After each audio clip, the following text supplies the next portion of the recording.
And this Trump White House is doing whatever it wants. Whatever it wants. It's attacking, like I said, it's attacking Canada. It's attacking Mexico, some of our longest and deepest allies. And Donald Trump kind of gave the game away yesterday when he made this announcement, this stunning announcement. I don't think we should ever forget how stunning this is, that he wants to take over Gaza. But listen to the reason why he wants to take over it. And I've got some backup from Jared Kushner after the fact that really kind of punctuates that he's meaning what he says here. Let's go. Caitlin, go ahead. Caitlin. Thank you so much, President Trump. Caitlin, go ahead. On what you were saying there. Say it. Go ahead, please. Just to follow up on what you were saying about the Gazans leaving Gaza, going to other countries. One, where exactly are you suggesting that they should go? And two, are you saying they should return after it's rebuilt? And if not, who do you envision living there? I envision world people living there, the world's people. I think you'll make that into an international, unbelievable place. I think the potential in the Gaza Strip is unbelievable. And I think the entire world, representatives from all over the world will be there, and they'll live there. Palestinians also. Palestinians will live there. Many people will live there. But they've tried the other, and they've tried it for decades and decades and decades. It's not going to work. It didn't work. It will never work. And you have to learn from history. History has, you just can't let it keep repeating itself. We have an opportunity to do something that could be phenomenal. And I don't want to be cute. I don't want to be a wise guy, but the Riviera of the Middle East, this could be something that could be so bad. This could be so magnificent. But more importantly than that is the people that have been absolutely destroyed that live there now can live in peace in a much better situation, because they're living in hell.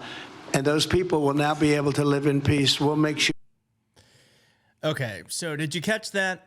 He called it the Riviera of the Middle East. The reason why Donald Trump wants U.S. ownership is so Donald Trump can own buildings in Gaza.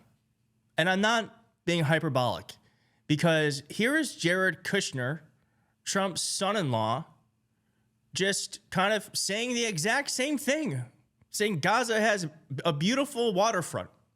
In Gaza's waterfront property, it could be very valuable to if people would focus on kind of building up, livelihoods. You think about all the money that's gone into this tunnel network and into all the munitions. If that would have gone into education or innovation, what could have been done? And so I think that it's a little bit of an unfortunate situation there. But I think from Israel's perspective, I would do my best to move the people out and then clean it up. But I don't think that Israel has stated that they don't want the people to move back there afterward. I think that where are the people supposed to go? Those are that is the Palestinians' home. More than 2 million Palestinians would have to leave. And we are talking it is funny that he says that the Riviera of the Middle East. I suppose that's a funny quip he's made. And one thing about Trump is he can say things in a very memorable way. But let us not forget that what he's talking about is ethnic cleansing, the removal of an ethnicity from their homeland. It is not only illegal, it's also unprecedented. And where would they go? Jordan, Egypt, they've all said they don't want it. So where would they go? There's no plan for that. Donald Trump can't do this, frankly. And if he's going to try and do it, then it is up to us to try to stop him. And I feel so badly for Palestinians or Palestinian Americans who are having to deal with this news, because there's a heartlessness to all of this. The fact that he's making a joke about it, to me, it's senseless. And one thing I do want to say is, if you are a Democrat or if you're a progressive and you voted for Kamala Harris and you're aware that there was the Kamala Harris uncommitted movement and people who voted third party because this was a really important issue for them and they just couldn't vote for what they thought was someone supporting a genocide. I just have to say that it is not in our best interest. Politics is a game of expansion. And we cannot do this pointing of the fingers at people like, I told you so, this was going to happen, ha, ha, ha. Look now, aren't you, you're so stupid. Like, it doesn't help us win the next election, okay? I have sympathy for people who felt like they just couldn't vote or that they couldn't vote for Kamala because of this. I don't necessarily understand it, but I sympathize with people. And my hope is that we can reach our hand out and extend it to people who felt like they didn't have a voice in this party, because we need to expand our coalition. And we are not going to expand our coalition by saying, see, we told you they were going to turn into beachfront property. Ha, ha, ha. That's not how we're going to win. And I just want to show this clip of a Palestinian American responding to this news, because I think she can speak better about this than I ever could. So here she is. I mean, clearly there is now, it's an official foreign policy of the United States, the illegal occupation of a sovereign land, ethnic cleansing, which constitute both, on both counts, crimes against humanity.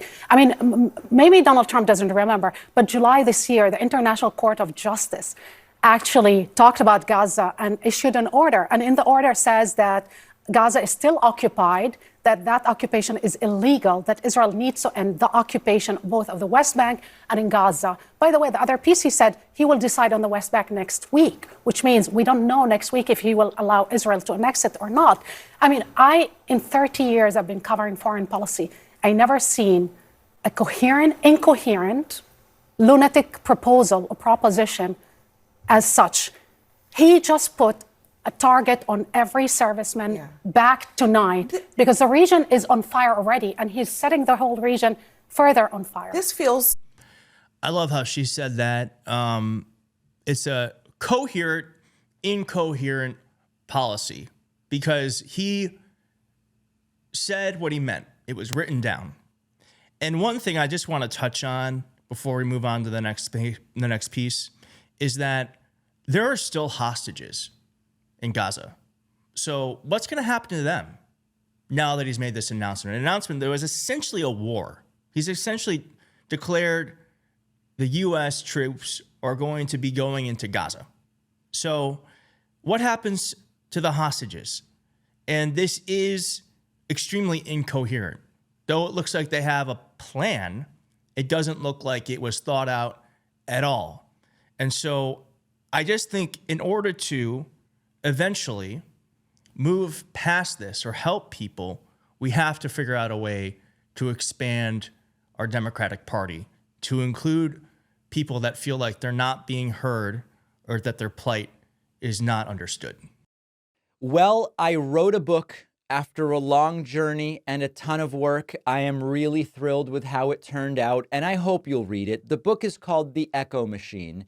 And in a nutshell, it looks at how American politics got so broken, who has already figured out solutions, and how we can try to fix it and stop the terror of Trump for the next 4 years. With Trump winning this election, the Echo Machine couldn't be more relevant, not only a warning about how we got here, but also about what might be coming and how to prevent the worst outcomes. We've got to stay engaged. We need a plan, and that's what the book is about. There's a belief out there that unless you have corporate media behind you, you can't have a successful political book launch, that it's not possible. I think we can prove that wrong. Order The Echo Machine today at davidpakman.com/echo on Amazon, Barnes & Noble, Audible, Kindle, anywhere that books, ebooks, and audiobooks are sold. You can also call any local bookstore and say, please order me The Echo Machine by David Pakman. Wherever you get the book, you'll get the free pre-order perks, including the signed book plate. Head to davidpakman.com/free free book stuff after ordering.